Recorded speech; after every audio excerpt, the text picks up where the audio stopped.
teaching from 8th standard. Say loudly. Today my topic is Telugu poem. పాఠం పేరు ఆంధ్ర వైభవం. గేయం పాడరావో తెలుగువాడా, పాడరావో కలిమిరేడా, పాడరా మన తెలుగు తేజపు భవ్య చరితల దివ్య గీతం, పాడరావో తెలుగువాడా. భావం: ఓ తెలుగువాడా, ఓ స్నేహితురా, ఆంధ్రప్రదేశ్ ఘనతను గురించి ఓ పాట పాడరా.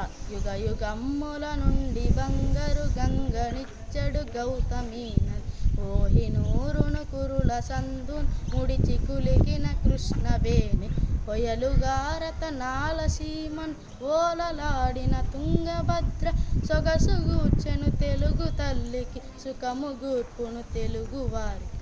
భావం: గోదావరి నది తరతరాల నుండి తన పవిత్ర జలాలతో ప్రవహిస్తుంది. కృష్ణానది కోహినూరు వజ్రాన్ని తన కురలలో నింపుకుంది. తుంగభద్ర నది రాయలసీమను రతనాల సీమగా మార్చింది. ఇవన్నీ తెలుగు తల్లికి అందాన్ని తెచ్చాయి, తెలుగు వారికి సుఖాన్ని ఇచ్చాయి. Thanks to all.